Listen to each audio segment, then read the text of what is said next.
85% শুদ্ধ করে কোরআন পড়তে পারে কিনা আমার যথেষ্ট সন্দেহ আছে। আপনাদের কথা কি বলতাম, বাংলাদেশে অনেক বক্তা আছে, এদের তিলাওয়াত সহি। এই হলো বাংলাদেশের অবস্থা। কোরআন তেলাওয়াত পর্যন্ত সহি করে করতে পারে। আপনি বলবেন হুজুর তেলাওয়াত সহি করে না জানলে কি হবে, কোরআন তো বুঝলেই হইল। কে বলেছে আপনাকে তেলাওয়াত জানতে হবে না? কোরআন পড়বেন কেমনে এই ফর্মুলা তো আমি দেই নাই, এই ফর্মুলা দিয়েছেন কে? প্রথম শব্দ আল্লাহ বললেন ইকরা, কয়েকদিন পরে আল্লাহ নাজিল করলেন সূরা মুজাম্মিল, সেখানে 4 নম্বর আয়াতে আল্লাহ জানিয়ে দিলেন তোমাদের নিজেদের মতো করে কোরআন পড়লে চলবে না, কোরআন পড়তে হবে, পড়ার নিয়ম আছে, সেই নিয়ম আল্লাহ শিখায় দিলেন। ওয়ারাতিলিল কুরআনা তারতিলা, সূরা মুজাম্মিলের 4 নম্বর আয়াত। আল্লাহ বলছেন তার তিল সহকারে তাজবিদের নিয়ম কানুন প্রয়োগ করে বিশুদ্ধভাবে কোরআন তেলাওয়াত করো, কারণ কোরআন বিশুদ্ধ করে পড়া ফরজ। কোরআন বিশুদ্ধ করে পড়া কি? আপনি কোনো একটা বাংলা বা ইংরেজি বই হাতে নিয়ে পড়ছেন, উচ্চারণ অশুদ্ধ হলে বড়জোর মানুষ হাসবে, এতটুকুতেই সীমাবদ্ধ। কিন্তু কোরআন যদি আপনি ভুল উচ্চারণে পড়েন, আপনার মাখরাজ ঠিক নেই, সিফাত ঠিক নেই, আপনার মাদ ঠিক নেই, কোন কোন জায়গায় কোন নিয়ম প্রয়োগ করতে হয় সেটা আপনি জানেন না, এটা শুধু হাসাহাসিতেই সীমাবদ্ধ থাকবে না, এর মাধ্যমে 2টা ক্ষতি হবে। 1 নাম্বার গুনাহগার হবেন, 2 নাম্বার কোরআন আপনাকে লানত দিবে। রব্বা কারিউলিল কোরআন ওয়াল কোরআনু ইয়ালআনুহু, কোরআনের এমন বহু তিলাওয়াতকারী আছে, এরা কোরআন পড়লে সওয়াব পায় না, উল্টা কোরআন এদেরকে খালি লানত দেয়। কি দেয়? আমরা কি কোরআন তিলাওয়াত করে লানত পেতে চাই? আল্লাহ আমাকে ক্ষমা করুন, এটা মানুষকে বোঝানোর জন্য জাস্ট উদাহরণ দিচ্ছি, আল্লাহ আমাকে মাফ করো। এরকম তো অনেকেই পড়ে, আলাম তারা কাইফা ফাআলা রাব্বুকা বিআসহাবি, এরকম পড়তেছে না? আল্লাহ আমাকে মাফ করো, আমি তোমার কিতাবে এরকম পড়তে চাইনি, আমি জাস্ট বোঝানোর জন্য বলেছি। এইরকম সে তিলাওয়াত করে, এটা কি তেলাওয়াত হলো না ফাইজলামি হলো? এই রকম কোরআন তেলাওয়াত করবেন না, কোরআন লানত দিবে। নামাজের ভেতরে বিশুদ্ধ করে কোরআন পড়া হলো ফরজ। যেই ব্যক্তি নামাজে বিশুদ্ধ করে কোরআন পড়তে জানে না, ওই ব্যক্তির নামাজ কবুল হয় না। নামাজে তেলাওয়াত যদি বিশুদ্ধ না হয়, ক্ষেত্র বিশেষে লাহনে জালি হয়ে যাওয়ার সম্ভাবনা আছে, আর লাহনে জালি যেই নামাজে হয়ে যায় সেই নামাজ আর কবুল হয় না। এই জন্য কোরআনের দ্বিতীয় হক, বিশুদ্ধ করে কোরআন শিখতে হবে। বিশুদ্ধ করে কোরআন শেখা এটা সকল মুসলমানের জন্য নফল না ফরজ? আরো জোরে বলেন, নফল না ফরজ? প্রতি বছর কোরআনের মাহফিল আয়োজন করি, আমরাও মাহফিলে আসি, আমরা দেখা যায় এই 4-5 মাস মাহফিলের সময়ে শত শত মাহফিলে হাজির হই, কিন্তু এখনো কোরআন শিখতে পারলাম না। অনেকে আছে বিশুদ্ধ করে ইংরেজিতে কথা বলি, বিশুদ্ধ বাংলায় কথা বলি, আফসোসের ব্যাপার হলো আমরা এখনো কোরআন শুদ্ধ করে পড়তে পারি না। খবরদার, সতর্ক করছি আপনাদেরকে, আমরা তো আসলে সতর্ককারী, আমরা তো পিটায়া আপনাদেরকে লাইনে আনতে পারবো না, কারণ আল্লাহ তো বলেছেন ফাযাক্কির ইন্নামা আনতা মুযাক্কির। হ্যাঁ নবী, আপনি মানুষকে উপদেশ দেন, নবীকে বলার মাধ্যমে আল্লাহ এটা সবাইকেই বলেছেন। দাওয়াতের ক্ষেত্রে মানুষকে শুধু সতর্ক করো, কিন্তু হেদায়েতের চাবিকাঠি কার হাতের মুঠায়? আরো জুড়ে বলেন, কার? কোরআন না শিখে দুনিয়া থেকে বিদায় হয়েন না, পরিণতি দুনিয়ায় ভয়াবহ হবে, আখিরাতেও ভয়াবহ হবে। এই কোরআন আমার নবীর উপরে নাজিল হয়েছে, কিয়ামতের ময়দান যখন কায়েম হবে, আমার নবীর সুপারিশ ছাড়া কিয়ামতের দিন আল্লাহ বিচার আরম্ভ করবেন না। যখন আমার নবী আল্লাহর দরবারে সুপারিশ করবেন, তখন বিচার শুরু হবে, ফয়সালা শুরু হবে। সেদিন আল্লাহর নবী যে শাফায়াতের মাধ্যমে বিচার শুরু হবে, সেই শাফায়াতকে বলা হয় শাফাআতে উযমা বা শাফাআতে কুবরা। এরপরে আল্লাহ তার নবীকে সুযোগ দিবেন, ও নবী আপনি আপনার উম্মতের জন্য সুপারিশ করতে পারেন, আমি সুযোগ দিলাম। আল্লাহর নবী তার পছন্দের উম্মতদের জন্য সুপারিশ করবেন। নবী যার জন্য সুপারিশ করবেন, তার জন্য জান্নাত যিনি ওয়াজিব করে দিবেন তিনি কে? কিন্তু কিছু ব্যক্তিকে আল্লাহর নবী দেখলেই মুখ ফিরিয়ে নেবেন, এদের জন্য আল্লাহর নবী সুপারিশ করবেন না। সুপারিশ না করে বরং উল্টা তিনি আল্লাহর দরবারে এদের বিরুদ্ধে মামলা দায়ের করবেন। আল্লাহর আদালতে এই লোকগুলার বিরুদ্ধে মামলা দায়ের করবেন। আছেন না ঘুমাই গেছেন? হ্যাঁ আছেন? কি কি বলতেছি শুনতেছেন? কিয়ামতের ময়দানে আল্লাহর নবী সুপারিশ আরম্ভ করবেন, কিন্তু কিছু মানুষকে সুপারিশ না করে এদেরকে দেখলেই তাড়িয়ে দিবেন, বরং উল্টা আল্লাহর নবী এদের বিরুদ্ধে আল্লাহর কাছে অভিযোগ করবেন, আল্লাহর আদালতে মামলা দায়ের করবেন। শুনেন, কোরআনে কারীমের 25 নম্বর সূরা সূরাতুল ফুরকানের 30 নম্বর আয়াতে আল্লাহ বলছেন, কিয়ামতের ময়দানে রাসূল কিছু মানুষদের বিরুদ্ধে অভিযোগ করে আমার কাছে বলবেন, ওয়াকালার রাসূলু ইয়া রাব্বি ইন্না কওমি ইত্তাখাযু হাযাল কুরআনা মাহজুরা। وقال الرسول আর রাসূল বলবেন, ইয়া রাব্বি, হে রব, ইন্না কওমি ইত্তাখাযু হাযাল কুরআনা মাহজুরা, নিশ্চয়ই আমার উম্মতের এই ব্যক্তি, এই লোকগুলো দুনিয়াতে থাকা অবস্থায় কোরআন পরিত্যাগ করেছে, তার জীবন থেকে কোরআনকে বাদ দিয়েছে, সব শিখেছে, কোরআন শিখে নাই, কোরআন পড়ে নাই, বুঝে নাই, কোরআনের রঙে রঙিন হয় নাই। হে আল্লাহ, হে আমার রব, এই ব্যক্তি দুনিয়ায় যেভাবে কোরআনকে পরিত্যাগ করেছে, হাসরের ময়দানে আমি নবীও আজ তাকে পরিত্যাগ করলাম। নাউযু বিল্লাহি মিন যালিক। নবী যদি কাউকে বলেন আমি তাকে পরিত্যাগ করলাম, তার কি বাঁচার কোনো উপায় আছে? শুধু আল্লাহর নবী নয়, যিনি কোরআন নাজিল করেছেন সেই মহান আল্লাহ ওই ব্যক্তির কাছ থেকে মুখ ফিরায় নেবেন। কোরআন না শিখে দুনিয়া থেকে বিদায় হয়েন না। দুনিয়াতে অবস্থা খারাপ হবে, আখিরাতেও ক্ষতিগ্রস্ত হওয়া লাগবে। রব্বুল আলামিন বলছেন, যারা কোরআন শিখবে না, যারা কোরআন থেকে দূরে সরে যাবে, আমি আল্লাহ তাদের জন্য দুনিয়া এবং আখিরাতে মোট শাস্তি রেখেছি 3টা। জোরে বলেন তো কয়টা? কোরআনে কারীমের 20 নম্বর সূরা সূরাতুত তাহা এর 124 নম্বর আয়াত থেকে আল্লাহ তাআলা বলছেন, ওয়ামান আ'রাদা আন যিকরি ফাইন্না লাহু মাঈশাতান দানকা ওয়া নাহশুরুহু ইয়াওমাল কিয়ামাতি আমা। আল্লাহ তাআলা বলছেন, আর যারা আমার উপদেশ সম্বলিত কিতাব থেকে মুখ ফিরিয়ে নিবে, ফাইন্না লাহু মাঈশাতান দানকা, নিশ্চয়ই আমি তাদের জীবনকে সংকীর্ণ বানিয়ে দিব। মুফাসসিরিনে কেরাম এই মাঈশাতান দানকার ব্যাখ্যায় 2টো অর্থ দিয়েছেন। 1 নম্বর অর্থ তারা দিয়েছেন, এর মানে হলো ওই ব্যক্তির জীবন থেকে সুখ শান্তি আল্লাহ কেড়ে নেবেন। সুখ শান্তি দেওয়ার মালিক যিনি, গলার আওয়াজ বড় করে বলেন তিনি কে? টাকা পয়সার ক্ষমতার মালিক হলেই সুখী হওয়া যায় না, কারণ বহু টাকাওয়ালা আর ক্ষমতার অধিকারী বহু মানুষ আছে, রাতে ঘুমাইতে পারে না, বিছানার এক পাশ থেকে আরেক পাশে যায়, ঘুম নাই। অনেক রিক্সাওয়ালা ভ্যানওয়ালা আছে, রাতের বেলা যখন তারা বিছানায় যায়, শোয়া মাত্রই ঘুম চলে আসে। ঘুম, সুখ, শান্তি, এটা আল্লাহর নিয়ামত। আল্লাহর আয়াত মানুষের জীবনের সাথে মিলিয়ে দেখেন, যাদের জীবনে কোরআন নাই, এদের টাকা পয়সা, সুন্দরী নারী, সুন্দরী স্ত্রী, গাড়ি বাড়ি, নারী সব থাকলেও এদের জীবনে কোনো সুখ নাই। এদের সুখ শান্তি যিনি কেড়ে নিয়েছেন তিনি কে? মুফাসসিরিনে কেরাম মাঈশাতান দানকার 2 নম্বর ব্যাখ্যা দিয়েছেন, এই লোকদের কবরকে সংকীর্ণ করে দেওয়া হবে। এই এলাকায় তো কবরস্থান আছে, এই কবরস্থানে একদিন আমরাও চলে যাব। প্রত্যেকটি মানুষের জন্য কবর খনন করা হয় কয় হাত জানেন না? 3.5 হাত। যারা দুনিয়াতে থাকা অবস্থায় কোরআন থেকে নিজেদেরকে দূরে রাখবে, ওই লোকদের 3.5 হাত কবর আরো বেশি সংকীর্ণ হতে থাকবে। সংকীর্ণ হতে হতে কবরের 2 পাশের মাটি এক হয়ে তার দেহকে এমন ভাবে চাপ মারবে, তার এক পাজর গিয়ে অন্য পাশের পাজরে এভাবে ঢুকে যাবে। এইরকম করে কিয়ামত পর্যন্ত তার উপরে শাস্তি চলবে, যার হুকুমে তিনি কে? মনে রাখেন, কোরআন যে ব্যক্তি শিখলো না, শাস্তির কথা বলছি। 1 নাম্বার, তার দুনিয়ার সুখ শান্তি কেড়ে নেওয়া হবে। 2 নাম্বার, কবর সংকীর্ণ করে কবরে শাস্তি বাড়িয়ে দেওয়া হবে। 3 নাম্বার শাস্তি হলো, আল্লাহ তাআলা বলছেন, ইসরাফিলের সিংহার ফুৎকারের পরে যখন সবকিছু লন্ডভন্ড হয়ে গিয়ে কিয়ামত কায়েম হয়ে যাবে, মানুষকে তখন কবর থেকে উঠানো হবে। সেই দিন যারা কোরআন থেকে নিজেদেরকে দূরে রেখেছিল, তাদেরকে অন্ধ অবস্থায় কবর থেকে উঠিয়ে হাসরের ময়দানে যিনি হাজির করবেন তিনি কে? এজন্য আল্লাহ পরের আয়াতে বলছেন ওয়া নাহশুরুহু ইয়াউমাল কিয়ামাতি আমা, আর আমি তাদেরকে কবর থেকে অন্ধ অবস্থায় তুলে হাসরের মাঠে একত্রিত করব।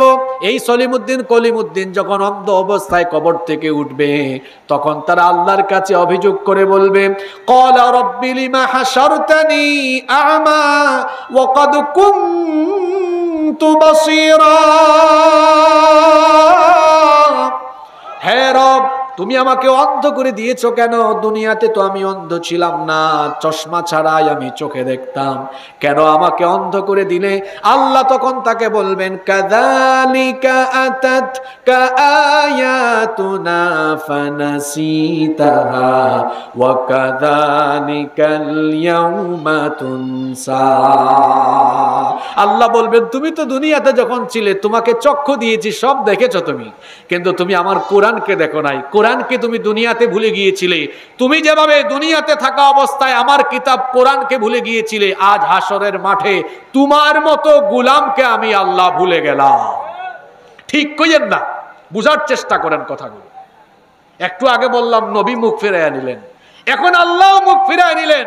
ওই ব্যক্তিকে হাসরের ময়দানে জাহান্নাম থেকে আর কেউ বাঁচাতে পারবে তো পারবে না। যেহেতু আজকে সিদ্ধান্ত নেন, জীবনে যে সময় চলে গেছে তো চলে গেছে, আজ আমরা সিদ্ধান্ত নিলাম আমরা কোরআন শিক্ষা করবই করব।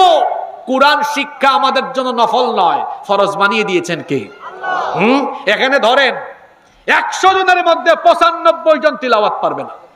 এই হলো মুসলমানদের অবস্থা, এই হলো মুসলমানদের অবস্থা। তো কোরআন মানুষের উপরে যে দাবি পেশ করেছে, মানুষের উপরে কোরআনের যে হক, এর 2 নম্বর দাবিটাই তো পূরণ নাই। 2 নম্বর দাবি হলো এই কোরআনকে অবশ্যই বিশুদ্ধভাবে তেলাওয়াত করা জানতে হবে। আপনার বাচ্চাকে, আপনি আপনার ছেলে মেয়েকে ইংলিশ মিডিয়ামে পড়াচ্ছেন, ব্রিটিশ কারিকুলামে পড়াচ্ছেন, অসুবিধা নাই, পড়ান। কিন্তু আপনার সন্তানকে অ আ ক খ এবিসিডি শিক্ষা দেওয়ার আগে সবার আগে তাকে আলিফ বা তা থা শিখাতে হবে। লাইনে থাকবে, বেলাইনে যাবে।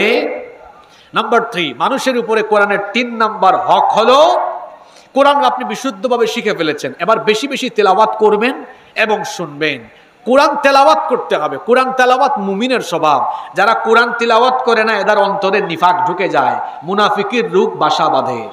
এই জন্য মুমিনের স্বভাব হবে প্রতিদিন সে কোরআন তেলাওয়াত করবে, কারণ কোরআন তেলাওয়াতে মজা আছে। কোরআন তেলাওয়াত করলে দেখবেন হৃদয়ের সকল অশান্তি দুশ্চিন্তা এবং টেনশন দূর করে দিয়ে আপনার উপরে যিনি রহমত প্রশান্তি নাজিল করবেন তিনি কে? এখন আমাদের ঘরের ভিতরে কোরআনের তেলাওয়াত নাই, আছে শুধু গানের আওয়াজ, আর সকালবেলা ফজরের সময় আছে নাক ডাকানো ঘুমের আওয়াজ। শুধু ঘুমের জন্য নাক ডাকায় ঘুমায়, নাক ডাকার আওয়াজ শোনা যায়। অথচ আগে একটা সময় এমন ছিল আমাদের ঘরগুলোতে বাড়িতে বাড়িতে ফজরের নামাজের পরে কোরআনের তেলাওয়াত শোনা যেত। আল্লাহর নবী বলেছেন লা তাজআলু বুয়ুতাকুম মাকাবির, তোমরা তোমাদের ঘরকে কবর বানিয়ে ফেলো না, ঘরের মধ্যে বেশি বেশি কোরআন তেলাওয়াত করো। সূরা বাকারার ফজিলত বলতে গিয়ে আল্লাহর নবী বলেছেন ইন্নাল বাইতাল্লাযী তুকরাউ ফীহি সূরাতুল বাকারা, যেই ঘরের মধ্যে সূরা বাকারা পড়া হয় সেই ঘরে শয়তান থাকতে পারে না, সেই ঘর থেকে শয়তান পালিয়ে যায়। কোরআন তেলাওয়াত যেই ঘরে হয় ওই ঘরে শয়তান বাসা বাঁধতে পারে। যেই ঘরে কোরআন তেলাওয়াত নাই ওই ঘরে শয়তান বাসা বাঁধে, ওই ঘরে শয়তানি কাজও বেশি হয়ে থাকে। কোরআন তেলাওয়াত করবেন, আর কোরআন তেলাওয়াত করলে ঈমান যিনি বাড়িয়ে দেন তিনি কে?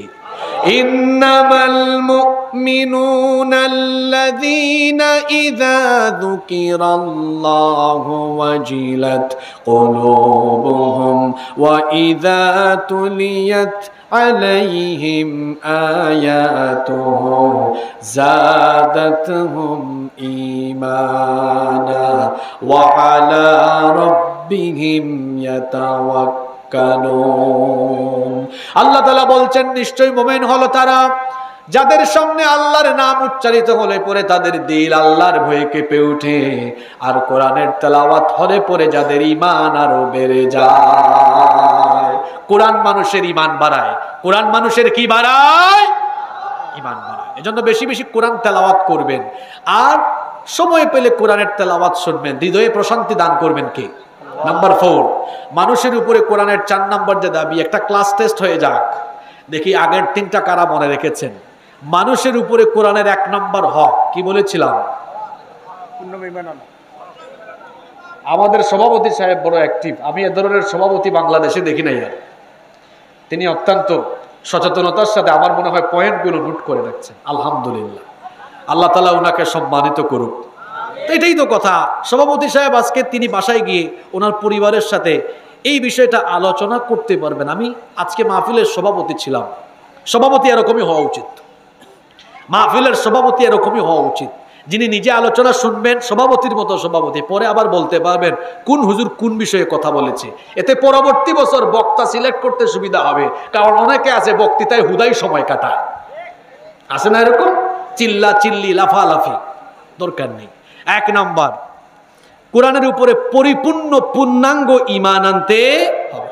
2 নাম্বার, বিশুদ্ধ করে এই কোরআন তেলাওয়াত জানতে। 3 নাম্বার, বেশি বেশি কোরআন তেলাওয়াত এবং কোরআন তেলাওয়াত শুনতে হবে। নাম্বার 4, 4 নাম্বার, অধীনস্থদেরকে কোরআন শিক্ষা দেওয়ার ব্যবস্থা করতে হবে। আপনি পিতামাতা, আপনি বাবা, আপনি মা, আপনি আপনার সন্তানকে কোরআন শিক্ষা দিবেন, এটি আপনার দায়িত্ব। পিতামাতার জন্য এটা কর্তব্য। অনেক পিতামাতা এই ক্ষেত্রে ব্যর্থতা থাকার কারণে দেখা যায় তাদের সন্তানরা বড় হওয়ার পরে কোরআন শেখায় নাই, সব শিখিয়েছে। এই সন্তানরা পিতামাতাকে পরে গলা ধাক্কা দিয়ে ঘর থেকে বের করে দেয়, পিতামাতার সাথে বেয়াদবি করে এরা সমাজে এলাকায় সন্ত্রাসী হয়ে গড়ে উঠে, উশৃঙ্খল হয়ে গড়ে উঠে। যাদের ভেতরে কোরআন আছে এদের চরিত্রে উশৃঙ্খলতা নাই, এদের মধ্যে সভ্যতা আছে, আদব আছে, এদের আখলাক সুন্দর হয়ে যায়। এই জন্য আপনার সন্তানকে কোরআন শিক্ষা দিবেন। এত সুন্দর মাদ্রাসা আছে, মাদ্রাসায় বাচ্চাকে পাঠাবেন, কোরআন শিক্ষা দিবেন। যে পিতামাতা তাদের সন্তানদেরকে কোরআন শিখায় না, এই পিতামাতা দুনিয়াতে বেইজ্জত হয়, আখিরাতেও বেইজ্জত হয়। বলবেন হুজুর কেমনে বেইজ্জত হয় বলেন? দুনিয়াতে দেখবেন যারা সন্তানদেরকে কোরআন শেখায় না, এই সন্তানগুলো বড় হওয়ার পরে মা চিনে না, বাবা চিনে না। বাংলাদেশ ব্যাংকের এক কর্মকর্তা, কিছুদিন আগে তার সাথে কথা হচ্ছে, তিনি বললেন আমার একটা ছেলে একটা মেয়ে, ছেলে থাকে আমেরিকায়, মেয়ে থাকে কানাডায়, কিন্তু আমার ছেলে মেয়ে আমার কোনো খবর নেয় না, দেশে আসে না, আমাদের চিকিৎসাও করায় না, খোঁজ খবরও নেয় না। এই যে দেখেন এখানে আলেম ওলামারা বসে আছেন, আলেম ওলামাদেরকে জিজ্ঞেস করেন, অথবা তাদের মা বাবাকে গিয়ে জিজ্ঞেস করেন, তাদের মা বাবাকে প্রশ্ন করেন আপনাদের সন্তানরা আপনাদের খোঁজ খবর নেই কিনা। তারা অবশ্যই বলবে খোঁজ খবর নেই, চিকিৎসা করায়, সেবা করে, খেদমত করে। বৃদ্ধ বয়সে, বার্ধক্য বয়সে পিতা মাতা যদি সন্তানের কাছ থেকে খেদমত পায়, এটা হলো মা বাবার জন্য অনেক বড় একটা সৌভাগ্যের ব্যাপার।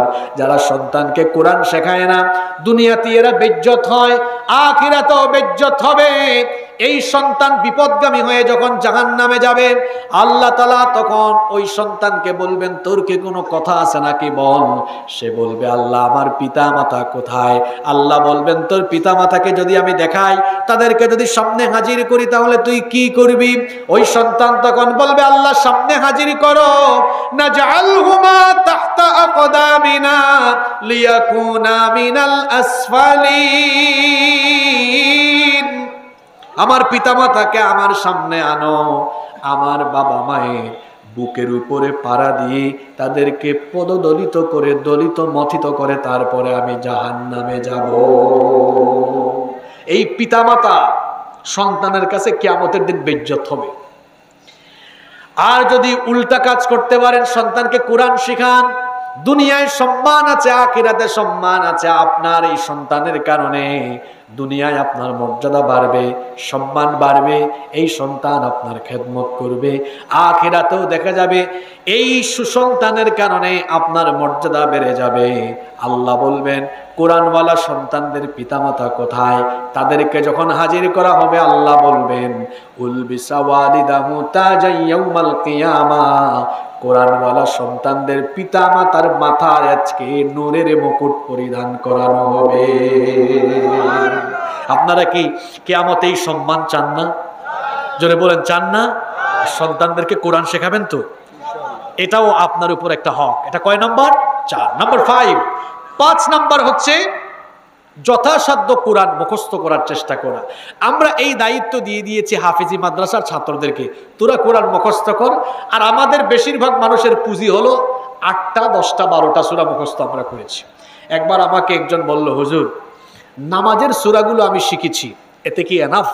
আমি বললাম কোরআনে তো 114টা সূরা আছে, কিন্তু সূরাতুন নামাজ, নামাজের তো কোনো সূরা নাই। কয় হুজুর বুঝেন নাই? আলাম তারা কাইফা ফাআলা রাব্বুকা বিআসহাবিল ফিল, এখান থেকে কুল আউযু বিরাব্বিন নাস। এই 8-10টা সূরা বা আরো 2-3টা সূরা, এইরকম 12-14টা সূরা, আপনারা বলেন তো বেশিরভাগ মানুষের এতটুকুর বাইরে পুঁজি আছে? আপনারা বলেন আছে? তো কোরআন কি শুধু এতটুকু মুখস্থ করার জন্য এসেছে? এই কোরআন মুখস্থ করার জন্য সহজ করে দিয়েছেন কে? তা সহজ না হলে দেখেন হাফেজি মাদ্রাসা, আজকে একজনকে পাগড়ি দেওয়া হলো, বয়স কত? খুব বেশি না, 7-8 বছরের অনেক ছেলেরা হাফেজ হয়ে যায়। এটা যদি সহজ না হতো, 6000-এর উপরে আয়াত, এত পৃষ্ঠা, প্রায় 600 পৃষ্ঠার মতো, এগুলো সে মুখস্থ করে তার সিনার ভেতরে রেখে দেয়। সুবহানাল্লাহ। আপনিও তো পারবেন, আপনিও তো পারবেন, আপনি তো চেষ্টা করেন না। যারা কোরআন মুখস্থ করবে এদের মর্যাদা কিয়ামতে জান্নাতে বাড়িয়ে দিবেন কে? হাসরের মাঠে আল্লাহ বলবেন ইকরা ওয়ারতাকি কামা কুনতা তুরাত্তিল ফিদ দুনিয়া, দুনিয়াতে যেভাবে তুমি কোরআন পড়তে সেভাবে আজকে কোরআন পড়ো। ফা ইন্না মানজিলাতাকা ইনদা আখিরি আয়াতিন তাকরাউহা, যেই জায়গায় গিয়ে তোমার কোরআন পড়া থামবে সেটা জান্নাতে তোমার ঠিকানা হয়ে যাবে। মুখস্থ নাই, আমরা মুখস্থ করি না। আরব দেশে অনেকগুলা ইউনিভার্সিটি আছে, তারা তাদের পাঠ্যসূচিতে কোরআন মুখস্থকরণকে ফিক্সড করে দিয়েছে, অবধারিত এটা। এমনকি সেখানে অনেক ভিন্ন পেশার মানুষ আছে যারা অনেক সূরা পারে, অনেক আয়াত পারে। আমি 2019 সালে একবার জিদ্দা থেকে মক্কায় যাচ্ছিলাম, এক ইয়ামেনি ড্রাইভার গাড়ি ড্রাইভ করছে আর সূরা বনি ইসরাইল পড়ছে। কোন সূরা? সূরা বনি ইসরাইল। এটা কোরআনের একদম মাঝামাঝিতে 15 নম্বর পাড়ায় আছে। তা আমি বললাম, ভাই হাল আনতা হাফিজুল কোরআন, আপনি কি হাফিজে কোরআন? সে বলছে লা, না। তা আমি বললাম হাফিজে কোরআন না সূরা বনি ইসরাইল থেকে পড়ছেন? সে বলে আমি ড্রাইভিং করি, আমি এটা আমার বাল্যকাল থেকে, শৈশবকাল থেকেই আমি অল্প অল্প করে যখনই সুযোগ পাই তখনই আমি কোরআন মুখস্থ করি, কারণ কোরআন মুখস্থ করে যত বেশি সিনায় রাখবো আমার সিনাকে যিনি আলোকিত করে দিবেন তিনি কে? চিন্তা করলাম একজন ড্রাইভার এত চমৎকার আইডিয়া নিয়েছে যে কোরআন সে মুখস্থ করছে, আর আমরা অনেকে আছি কোরআন মুখস্থ করি না। অথচ কোরআন চাইলে যথাসাধ্য মুখস্থ করে রাখা যায় কি যায় না? একটা কৌশল শিখিয়ে দিয়ে যাই কিভাবে আপনি কোরআন মুখস্থ করতে পারবেন। 30 পারার প্রথম সূরা, সূরা নাবা, এটা শুরু করেন, আজকে এক আয়াত মুখস্থ করেন। কিভাবে? যেমন আজকে প্রথম আয়াত পড়লেন, আম্মা ইয়াতাসাআলুন, এক আয়াত, সারাদিন এটা জপতে থাকেন।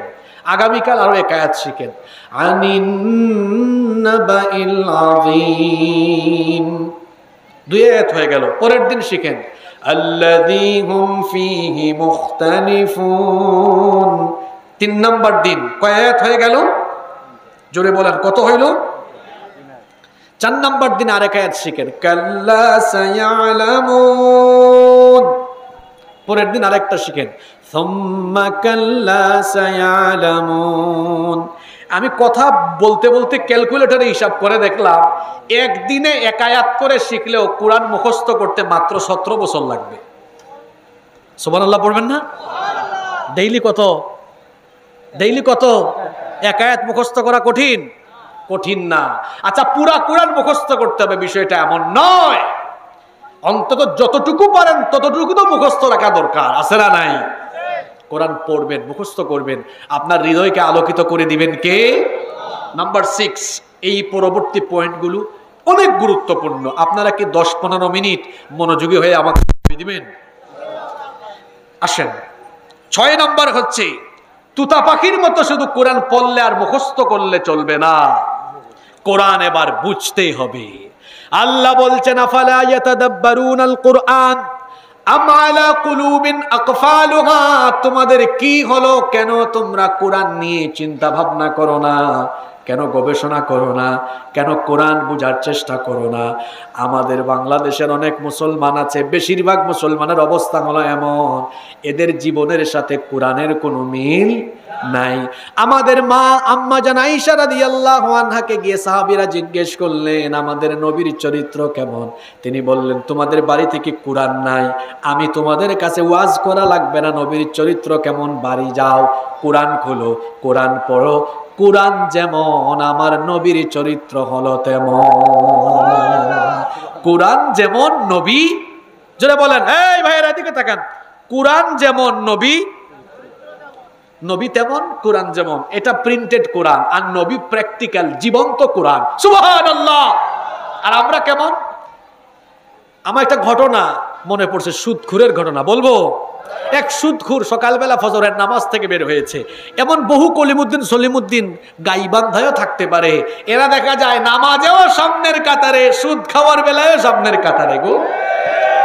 এই সুদখুর নামাজ থেকে বের হয়েছে, সুদে টাকা দিয়েছিল। ঘটনাক্রমে এক ভাতিজাকে টাকা দিয়েছিল, ওই দিন হচ্ছে সুদের টাকা ফিরিয়ে দেওয়ার দিন। বলল, কি ভাতিজা, আজকে কিন্তু তোমার টাকা ফিরিয়ে দেওয়ার দিন। ভাতিজা বলল, চাচা মাত্রই তো ভালো কাম কইরা বের হইলেন, নামাজ পড়া বের হইলেন, বাড়িতে যান না, আমি নিয়ে আসবো না। কয় তাড়াতাড়ি আসিও। সুদখুর সুদে টাকা দিলে কি হবে? এদিকে নামাজও ঠিক আছে, বাড়ি গিয়া কোরআন তেলাওয়াতও ঠিক আছে, আবার হজও ঠিক আছে। ঘটনাক্রমে বাড়িতে গিয়ে ওই দিন কোরআন খুলে তেলাওয়াত করছে। ওই দিন তার সিরিয়ালে পড়ে গেছে এই আয়াত, ইয়া আইয়ুহাল্লাযীনা আমানু লা তাকুলুর রিবা আদআফাম মুদাআফা। আলেমরা বুঝছেন এটা কিসের আয়াত? সুদের আয়াত। এই আয়াত তেলাওয়াতের সময় চলে আসছে ওই ভাতিজা সুদের টাকা নিয়ে, কয় চাচা আসবো? কয় আমি তেলাওয়াতে আছি, আমারে ডিস্টার্ব দিস না, আয়। পকেটে ঢুকায় দেয়। এখন এই চাচা পরে কিসের আয়াত? পকেটে নেই কিসের টাকা? আমার দেশে এমন বহু মুসলমান আছে, এরা নামাজও পড়ে, কোরআন তেলাওয়াতও করে, সমান তালে অন্যায় করে, কারণ এরা কোরআনকে আজ পর্যন্ত বুঝতে পারে না। দেখেন না, এক তাহাজ্জুদ গুজারি ছিল বাংলাদেশে 70 রাকাত পড়ে, আর আরেকজন পার্লামেন্টে বলেছিলেন, আমি ঘুম থেকে উঠে সর্বপ্রথম কি খুঁজি? জোরে বলেন, কি খুঁজি? ঘুম থেকে উঠে খুঁজে যায় নামাজ, আবার দিনের বেলা ধরে ধরে ধরে ধরে আলিম ওলামা ইমাম সাহেবদেরকে জেলখানায় ঢুকায়। নামাজও ঠিক আছে, অন্যায়ও আসে না নাই এরকম। এই যে কোরআন দেওয়া হলো, আমরা এটা বুঝলাম না, কোরআন বুঝাটা আমাদের জন্য দরকার আছে না নাই? আজকে সুপ্রিম কোর্ট থেকে আজকে ইংরেজি ভাষায় লেখা একটা চিঠি, নোটিশ আপনার বাড়িতে চলে আসলো। আপনি এই ইংরেজি নোটিশটা বুঝতে না পারলে, যিনি বুঝেন ভালো, কেউ ইংরেজি জানেন, তার কাছে যাবেন কিনা? তাহলে আপনি একটা নোটিশ বুঝার জন্য আরেকজনের কাছে যাইতে পারেন, কিন্তু কোরআন বুঝার জন্য আপনি কারো কাছে যান না। আপনি বিদেশে যাওয়ার জন্য, উচ্চশিক্ষার জন্য আইএলটিএস করেন, টুফেল করেন, জিআরই করেন, বিভিন্ন ভাষা শিক্ষার কোর্স করেন, কিন্তু কোরআন বুঝার জন্য কয়েক বছর কোনো উস্তাদের কাছে গিয়ে দার্স দেন না, সময় নিতে পারেন না। আহা, আপনি কোরআন এখনো বুঝতে পারলেন না। কোরআন যদি না বুঝেন, তাহলে কি নিজেকে কোরআনের মতো তৈরি করা যাবে? জোরে বলেন, তৈরি করা যাবে? তৈরি করা যাবে? আচ্ছা, কারেন্ট চলে গেছে না? বিকল্প ব্যবস্থা আছে? আচ্ছা,